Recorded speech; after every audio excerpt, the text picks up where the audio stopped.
சமீபத்தில் சீனாவில் நடந்த அவங்களோட விக்டரி டே பரேட்ல முக்கியமான சில ஆயுத அமைப்புகளை சீனா வெளி உலகத்துக்கு காமிச்சிருந்தாங்க. ஆனால் இதில் ரொம்பவே பெருசாக பேசப்பட்ட விஷயம் என்னன்னா, இந்த டைப் பி கேட்டகரியில் வரக்கூடிய அன்மேன் காம்பேட் ஏரியல் வெஹிக்கிள் யூசிஏவின்னு சொல்லுவாங்க.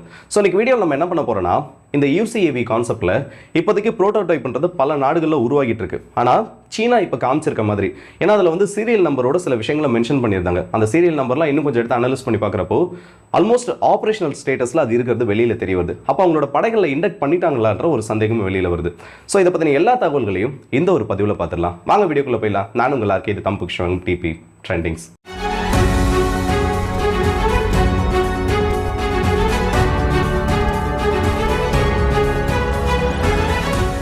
UCAV unmanned combat aerial vehicle, இந்த ஒரு கான்செப்ட் வந்து இப்போ ரீசெண்டாக ரொம்ப ட்ரெண்டாக போயிட்டு இருக்குன்னு சொல்லலாம். ஏன்னா இந்த ட்ரோன்களோட வார்ஃபேர், ரஷ்யா உக்ரைன் போரில் இந்த உலகத்துக்கு யுத்தம்னா இப்படி தான் நடக்கணும், யுத்தம்னா இந்த மாதிரி சில கிரைட்டீரியா இருக்குன்னு என்னெல்லாம் இவங்க ஃபிக்ஸ் பண்ணி வச்சிருந்தாங்களோ அது எல்லாத்தையும் கம்ப்ளீட்டாக பிரேக் டவுன் பண்ணிருச்சு. இப்படி பிரேக் டவுன் பண்ணதுக்கப்புறம் என்ன ஆகுதுன்னா, ஒரு 100 மில்லியன் 150 மில்லியன் கொடுத்தா ஒரு ஃபைட்டர் ஏர்கிராஃப்டை வாங்குறதுக்கு பதில் ஒரு 30 மில்லியன் 40 மில்லியன் இல்லை அதை விட ரொம்ப சீப்பஸ்ட் கேட்டகரியில் போனால் 5 மில்லியன்ல இருந்தே ஸ்டெல்த் ட்ரோன்ஸை இப்போ உருவாக்கிட்டு இருக்காங்க. $1000-2000 மதிப்பீட்டில் இருக்கக்கூடிய FPV ட்ரோன்ஸே ரஷ்யாவோட பல மில்லியன் டாலர் மதிப்புடைய பாம்பர்ஸை உள்ள போயிட்டு அடிச்சது. அப்படி பார்த்துட்டு இருக்கப்போ இந்த உலகத்துக்கு இந்த ட்ரோன்களோட தேவை என்னன்றது ரொம்பவே தெளிவாக தெரியுது.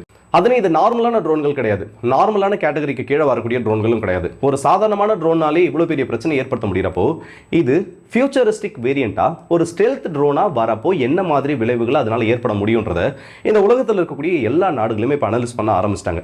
ஆனால் இப்போ இதுக்கான ப்ராஜெக்ட்டை தொடங்கினா இது இன்னும் அவுட்புட்டாக வெளியில் வரதுக்கு 10 to 15 வருஷம் ஆகும். இதுக்கு முன்னாடியே இதுக்கான ப்ராஜெக்ட்ஸ் ஆனது இருக்கு, அதில் சில மாடிஃபிகேஷன்ஸை பண்ண ஆரம்பிச்சிருக்காங்க. இந்த unmanned combat aerial vehicle UCAV பொறுத்த வரைக்கும் உலகத்தில் பல நாடுகள் இதுக்கான ப்ராஜெக்ட்ல இருக்காங்க. சீனாவோட GJ-11 டார்க் ஸ்வாட் இது ரெண்டுத்துக்கும் முக்கியமான ஒரு எக்ஸாம்பிளா இருக்கு. துருக்கியோட ஆங்கா 3 கிசலமா ட்ரோன்ஸும் இதுக்கான ஒரு எக்ஸாம்பிளா இருக்கு. ரஷ்யாவோட S-70 ஆக்டானிக் B வேரியண்ட்டும் இதுக்கான ஒரு எக்ஸாம்பிளா இருக்கு. இந்தியா கிட்ட கூட கதாக் UCAV ஆரான்னு சொல்லிட்டு இன்னும் 2 கான்செப்ட்ல ட்ரோன்களானது இருக்கு. அதே மாதிரி பார்த்தோன்னா யூரோப் கிட்ட நியூரான்னு சொல்லக்கூடிய ஒரு concept 5th generation unmanned aerial fighting வெஹிக்கிள்கான ப்ராஜெக்ட் இருக்கு. அமெரிக்கா கிட்டயும் இதுக்கான ப்ராஜெக்ட்ஸ் இருக்கு. ஆனா யாருமே இது வரைக்கும் பார்த்தோன்னா இந்த ப்ரோட்டோடைப்பை கூட கம்ப்ளீட்டா இன்னும் உருவாக்கி அதை டெஸ்டிங் பண்ற அந்த ஒரு கேட்டகரியில் கிடையாது. அதுக்கான டயக்ராம்ஸ் இல்லை அதுக்கான மார்க்அப் மாடல் இது எல்லாத்தையும் உருவாக்கி வச்சிருக்காங்களே தவிர மினியேச்சர் வெர்ஷன்ல அதையும் உருவாக்கி வச்சிருக்காங்க. ஆனால் கம்ப்ளீட்டா இவங்க சொல்லியிருக்கக்கூடிய அந்த கேரக்டரிஸ்டிக்ஸ்ல இன்னமும் இதை உருவாக்கல. ரஷ்யா என்னதான் S-70 ஆக்டானிக் ட்ரோன் இந்த இடத்துல பறக்க விட்டாலும் அதோட ஸ்டெல்த் ஃபியூச்சர்ல இன்னும் நிறைய குறைகளானது இருக்கு. அதை பத்தி தனியாக நம்ம இன்னொரு வீடியோல தனி சாப்டர் தான் அதை பார்க்கணும். ஸோ இப்போதைக்கு பார்த்தோன்னா கம்ப்ளீட்டாக அவங்க சொல்லியிருக்கக்கூடிய அந்த கேட்டகரியில் எந்த நாடுகள்கிட்டையும் அந்த ட்ரோன்கள்ன்றது கிடையாது. இது வந்து எல்லா நாடுகளுக்குமே பொருந்தும். ஸோ இப்போ சீனாவோட இந்த ஒரு ட்ரோனில் என்ன ஒரு ஸ்பெஷாலிட்டி, மற்ற நாடுகளோட ப்ராஜெக்ட்டை பற்றி பேசிட்டோம். இப்போ அதுக்கான ஸ்பெஷல் கேரக்டரிஸ்டிக் என்னன்னு பார்த்தோன்னா ரேடார் கிராஸ் செக்ஷனை குறைக்கிறதா. இந்த ரேடார் கிராஸ் செக்ஷனை குறைக்கிறத பற்றி நம்ம ஏகப்பட்ட வீடியோஸில் பேசியிருக்கோம். அது மட்டும் இல்லாமல் எந்த அளவுக்கு அதோட எட்ஜஸ்ன்றது ஷார்ப்பாக இருக்கோ அந்த அளவுக்கு அதனால ரேடாரை இந்த இடத்துல ரிஃப்ளெக்ட் பண்ண முடியும், அதை மல்டிபிள் ஆங்கிள்ஸில் பிரித்து அனுப்ப முடியுன்றப்போ அது ஸ்டெல்த் ப்ரொஃபைல் இந்த இடத்துல கொடுக்கும். அப்படி பார்க்குறப்போ இந்த டைப் பி ட்ரோன்ன்றது டைமண்ட் ஷேப்டு விங்ஸை கொண்டு இருக்கு. அதே மாதிரி டெய்லர்ஸ் டிசைன் உள்ள வந்துருச்சுனாலே அதோட ரேடார் ஆங்கிள் உங்களால பின்பக்கத்துல இருந்து கூட கண்டுபிடிக்க முடியாது. அப்படி பார்க்குறப்போ அது நார்மலான ஸ்டெல்த் ஃபியூச்சர்ல இருந்து இன்னும் கொஞ்சம் அப்கிரேட் ஆகுறப்போ அந்த ட்ரோன்கள் இன்னும் அதிக பவர் கொண்ட ட்ரோன்களா மாறும். இந்த டைமண்ட் ஷேப்டு விங் டிசைன்ன்றது இதுக்கு ஒரு ஆடட் அட்வான்டேஜா இந்த இடத்துல மாறி இருக்கு. அது மட்டும் இல்ல, இதுல இருக்கக்கூடிய இன்னொரு சிறப்பம்சம் என்னன்னா, இந்த ட்ரோனோட சைஸ்ன்றது ஆல்மோஸ்ட் ஒரு J-10 விமானத்துக்கு ஈக்குவலானது. அதோட டைமென்ஷன் பார்த்தோன்னா 16 மீட்டர். ஆனால் இதோட டைமென்ஷன்றது 14.6 மீட்டர், கொஞ்சம் தான் கம்மி. இந்த அளவுக்கு ஒரு பெரிய ட்ரோனை நீங்கள் உருவாக்குறீங்க, இந்த அளவுக்கு ஒரு பெரிய ட்ரோனை ஒரு லாயல் விங்மேனா நீங்கள் உள்ள அனுப்புறீங்கன்னா உங்களோட ஃபைட்டர் ஜெட்டுக்கு தேவையான அத்தனை பாதுகாப்புகளையும் இந்த ட்ரோன்னால வழங்க முடியும். சரியா இருக்கே, இது ஒரு ஸ்டெல்த் ட்ரோன். இதோட சைஸ் ஆனது இந்த அளவுக்கு பெருசா இருக்கு. இது இந்த அளவுக்கு பெருசா இருக்கப்போ இதனால இந்த அளவுக்கு கேப்பபிளான ஃபங்க்ஷன்ஸை பண்ண முடியும்னு சொல்றல.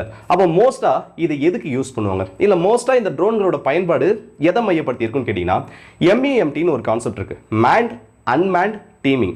ஒரு 5th ஜெனரேஷன் ஃபைட்டர் ஜெட் உள்ள போகுது, இல்ல ஒரு 5th generation fighter jet battle ஃபீல்ட்ல இந்த இடத்துல நுழையுதுன்னா நார்மலா இன்னைக்கு இருக்கக்கூடிய உலகத்துல அதுக்கான த்ரெட் சினாரியோன்றது அதிகம். Surface to air missile system எல்லாமே இந்த இடத்துல எவல்யூஷன் ஆக ஆரம்பிச்சிருச்சு. நீங்க வந்து முன்னாடி இருந்தது S-300, அது வந்து 3.5 ஜெனரேஷன் நினைக்கிறேன். அப்போ இருக்கக்கூடிய அந்த generation surface to air missile சிஸ்டம்க்கும் இப்போ இருக்கக்கூடிய S-400 S-500க்கும் அந்த கம்பேரிசன் எடுத்து பார்த்தோன்னா இது ஸ்டெல்த் ஆப்ஜெக்ட்ஸ், ஸ்டெல்த் எனேபிள் ஆகி இருக்கக்கூடிய ஆப்ஜெக்ட்ஸை ஒரு குறிப்பிட்ட தூரத்தில் கண்டுபிடிக்கிற மாதிரி எல்லாமே இப்போ அப்கிரேட் ஆக ஆரம்பிச்சிருச்சு. S-300னால உள்ள வரக்கூடிய ஒரு ஸ்டெல்த் ஆப்ஜெக்ட்டை ட்ராக் பண்ற மாதிரி அதோட ஃபியூச்சர் இருந்துச்சு. ஆனால் அதை டார்கெட் லாக் பண்ண முடியாது. அதுவே S-400ல எப்படி ஒரு அப்கிரேட் பண்ணிட்டாங்கன்னா ஸ்டெல்த் ஆப்ஜெக்ட் ஒரு 30 to 40 கிலோமீட்டர்கள் தொலைவில் வரப்போ அதை டார்கெட் லாக் பண்ணக்கூடிய அளவுக்கு அதோட ஸ்டெல்த் கேப்சர் பண்ற மாதிரி உருவாக்கியிருந்தாங்க.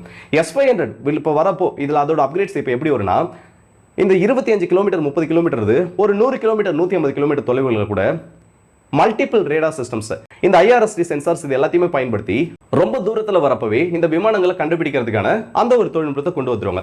ஸோ அந்த வகையில் பார்க்குறப்போ இந்த 5th ஜெனரேஷன் ஃபைட்டர் ஜெட் கூட நீங்கள் இந்த ட்ரோன் அனுப்புறீங்கன்னா அது முழுக்க உள்ள போகக்கூடிய விமானத்துக்கு பாதுகாப்பாக இந்த இடத்துல மாறணும். ஆனால் இதோட சைஸை மட்டும் பார்த்தோன்னு வைங்க, ஒரு ஆல்மோஸ்ட் ஒரு விமானத்துக்கு ஈக்குவலாக இருக்கு. இதனால ஒரு விமானம்னால என்னெல்லாம் செய்ய முடியுமோ, உள்ள போகக்கூடிய ஒரு ஃபைட்டர் ஜெட்னால என்ன விதமான மிஷன்களில் ஈடுபட முடியுமோ அது எல்லாத்தையுமே இதனால பண்ண முடியும்.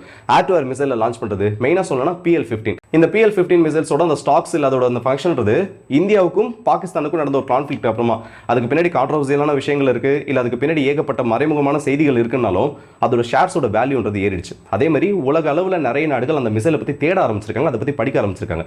அப்படி இருக்கப்போ அது ரெண்டுத்தையும் ஒன்றா சேர்த்து வைக்கிறாங்கன்னா அது டெட்லியஸ்ட் ஒரு பேரா மாறும்.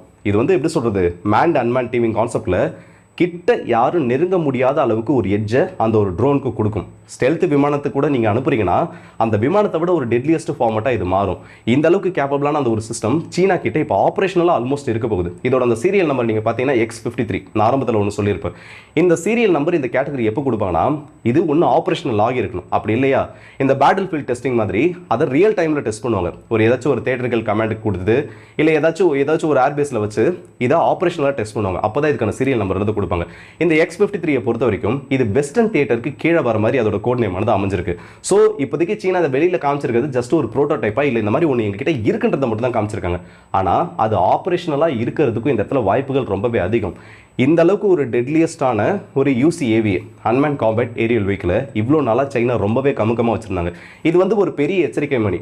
மெயினாக சொன்னோன்னா நம்ம இந்தியாவுக்கு நம்ம இன்றைக்கி சொல்லலாம், நிறைய பேர் வந்து மோடி அவர்கள் சீனாவுக்கு போனதை வந்து ரொம்ப ஒரு பாசிட்டிவான அப்ரோச்சாக பார்த்தாங்க. ஆனால் அது பாசிட்டிவான அப்ரோச்ன்றது என்னை பொறுத்த வரைக்கும் கிடையாது. நீங்கள் யாரை வேணால் நம்பிடலாம், ஆனால் சீனாவோட அந்த நரித்தந்திரம்னு ஒன்று சொல்லுவாங்க. கூடவே இருக்க மாதிரி இருப்பாங்க, கூடவே இருக்க மாதிரி எல்லாத்தையும் செய்வாங்க. ஒன்று நம்ம அவனுக்கு அடிமையாக இருக்கணும், அவங்ககிட்ட லோனை வாங்கி அவங்ககிட்ட டெப்டில் படுத்து அவங்ககிட்ட ஒட்டு மொத்தமாக டெப்த்தில் அடிமையாகி அவனோட கடங்காரனாக நம்ம இருக்கணும். அப்படின்னா நம்மளை சீன மாட்டான். அப்படி இல்லையா நேரடியான ஒரு எதிரியாக இருந்துடணும். இதில் நடுவில் வந்து நட்பு நாடுகள், நீங்கள் மற்ற நாடுகள்லாம் எடுத்திங்கன்னா ஐரோப்பிய நாடுகளும் சரி இல்லை அமெரிக்காவும் சரி, நட்பு நாடுகள்னு ஒரு கேட்டகரியில் சில நாடுகள் எடுத்துகிட்டு வரலாம். ஆனால் இந்த சீனாவுக்குன்னு இருக்கக்கூடிய அந்த லிஸ்ட் எடுத்து பார்த்தோன்னா நட்பு நாடுகள்னு யாருமே இருக்க மாட்டாங்க. உடனே ரஷ்யா ஒரு எக்ஸாம்பிள் இந்த இடத்துல காமிப்பாங்க. ரஷ்யாவையும் சீனாவையும் என்னைக்குமே நம்பக்கூடியது. ஏன்னா அவங்களுக்கு பார்டர் டிஸ்பியூட் ஆனது இருக்கு. ஒரு காலகட்டத்தில் சீனாவுக்கு எதிராக நியூக்ளியர் வெப்பன்ஸை எடுத்துட்டு போய் டெப்ளாய் பண்ற அளவுக்கு பிரச்சனை நடந்திருக்கு. இது உண்மை. நீ மட்டும் எதனா பண்ணினா இங்க இருந்து நியூக்ளியர் வெப்பன்ஸ் உங்க இடத்துல வந்து விழுண்டான்னு ரஷ்யா நேரடியாகவே மிரட்டினாங்க. அந்த அளவுக்கு பிரச்சனைகள் அவங்களுக்குள்ள இருக்கு. ஆனா இப்போதைக்கு பார்த்தோன்னா வேற வழி கிடையாது. ரஷ்யா சமாளிக்கணும், சீனா வந்து அமெரிக்காவோட டாமினன்ஸை இந்த இடத்துல சமாளிக்கணும்னா அதுக்கு ரஷ்யாவோட உதவி தேவை. ரஷ்யா இந்த வாரம் நடத்தணும், உக்ரைன் போரை நடத்தினா அதுக்கு சீனாவோட உதவி தேவை. இந்த மியூச்சுவல் அண்டர்ஸ்டாண்டிங்ல மட்டும்தான் இவங்களோட அந்த ஒரு டாபிக் ஆனது போயிட்டு இருக்க தவிர மற்றபடி இந்த ரெண்டு நாடுகளுக்கும் பெருசா எந்த ஒரு நட்புன்றதும் கிடையாது. அப்படி பார்க்குறப்போ சீனாவுக்கு பக்கத்திலேயே இருக்கக்கூடிய ஒரு பெரிய தலைவலி நம்ம தான், நமக்கு பெரிய தலைவலி அவங்க தான். இன்னைக்கு இந்த ரெண்டு நாடுகள் அமெரிக்காவை டாமினேட் பண்ணுறதுக்கு இல்லை அமெரிக்காவை கவுண்டர் பண்ணுறதுக்காக ஒன்றா கூடுற மாதிரி இருந்தாலும் என்னைக்கு வேணா இது நமக்கு பேக் ஃபயர் ஆகும், கண்டிப்பாக ஆகும். இதை வந்து நீங்கள் எந்த விதத்தில் யோசிச்சு பார்த்தீங்கன்னாலும் சரி, சீனாவை ட்ரஸ்டட் பார்ட்னராக இல்லை, ஒரு பார்ட்னராக கூட இந்த இடத்துல நம்ப முடியாது. அவங்க இதுக்கு முன்னாடி பண்ணது அப்படி நல்லா பேசிவிட்டு என்னடா போகவிட்டு புறமண்டையில் அடிக்கிறேன்னு அதே மாதிரி ஒரு வேலையை தான் இந்த இடத்துல சீனாவும் செய்வாங்க. ஸோ அப்படி இதெல்லாம் பார்க்குறப்போ நம்ம ஓரளவுக்காவது நம்மளோட டிஃபென்ஸ் கேப்பபிலிட்டிஸை இந்த இடத்துல பலத்தாகணும், வேற வழி கிடையாது. நம்மக்கிட்ட ஓவரால் பார்த்தோன்னா ஒரு 900 ஆக்டர்ஸ் இருக்குது, ஆனால் அவங்ககிட்ட 3 மடங்கு அதிகமான ஒரு பெரிய ஃபோர்ஸ் இருக்குது. இதெல்லாம் நீங்கள் கணக்கில் எடுக்கிறப்போ, அதுவும் இந்த அளவுக்கு அவங்க அட்வான்ஸ்டாக போயிட்டு இருக்காங்கன்னு நினைக்கிறப்போ, அட்லீஸ்ட் அதை மேனேஜ் பண்ணுற அளவுக்காவது நம்மளோட டிஃபென்ஸ் ஃபோர்ஸஸை நம்ம இம்ப்ரூவ் பண்ணி ஆகணும். மெயினாக நான் இதை வந்து கதாக் UCAV கூட தான் கம்பேர் பண்ணுறேன். இதுக்கு உடனே வந்து சில பேர் கமெண்ட்ஸில் எங்கிட்ட கொந்தளிக்கலாம், என்ன நீ வந்து சீனா கிட்ட இந்தியாவை இந்த அளவுக்கு மட்டம் தட்டி பேசுகிற. மட்டம் தட்டத்துக்கு இது எதுவுமே இல்லை. ரியாலிட்டியை ஒரு நிமிஷம் யோசிச்சு பாருங்க. நம்மளை விட அவங்க கிட்ட ஒரு பெரிய ஃபோர்ஸ் இருக்குது, ஆனால் அதுக்காக வந்து இந்தியா அவங்களை ரொம்ப சலைச்சவங்க அப்படியெல்லாம் கிடையாது.